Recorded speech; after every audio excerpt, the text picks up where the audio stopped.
హనుమకొండ జిల్లా కమలాపూర్ మండల కేంద్రంలోని డబుల్ బెడ్రూమ్ల వద్ద సిపిఐ ధర్నా నిర్వహించారు. ఈ సందర్భంగా అక్కడే పొయ్యి ఏర్పాటు చేసుకుని వంటలు చేసి నిరసనలు తెలిపారు. అర్హులైన నిరుపేదలకు డబుల్ బెడ్రూమ్లు వెంటనే అందించాలని డిమాండ్ చేశారు. సమాచారం అందుకున్న సిఐ హరికృష్ణ సంఘటనా స్థలానికి చేరుకుని వారికి నచ్చజెప్పే ప్రయత్నం చేశారు. ఈ కార్యక్రమంలో సిపిఐ నాయకులు జక్కురాజు, బాలరాజు తదితరులు పాల్గొన్నారు.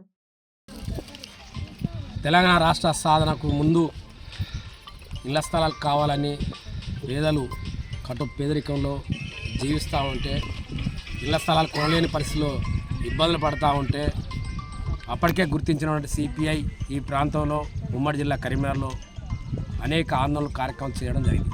అప్పుడున్నటువంటి ఎమ్మెల్యే ఈటల రాజేందర్ గారు రావడం, రాష్ట్ర ప్రభుత్వం ఈ మధ్యలోనే పేదవారికి ఇళ్ల స్థలాలు లేని వరకు ఇందిరమ్మ ఇళ్ళు, పక్కా ఇళ్ళు నిర్మిస్తామని చెప్పి మొదటి విడతలో గ్రామాలను గుర్తించి పేదవాన్ని గుర్తించి ముగ్గులు వేస్తూ ఉన్నారు.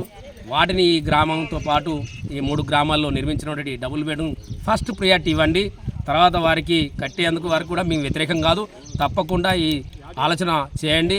లేని పక్షంలో మేమే ఈ ఇండ్లను అర్హులైన వారి పేదవారిని గుర్తించి మేమే పంచుతాం. లేని పక్షంలో అనేక ఉద్యమాలు తీవ్రతరం చేస్తాం, ప్రజలను చైతన్యం తీసుకొస్తాం, ప్రభుత్వం పైన ఒత్తిడి తెస్తాం. తప్పకుండా ఈ అధికారులు ఆలోచించి తప్పకుండా పేదవారికి డబుల్ బెడ్రూమ్ సంబంధించిన వాటిని పరిష్కారం చేయాలని మేము సిపిఐగా డిమాండ్ చేస్తాము.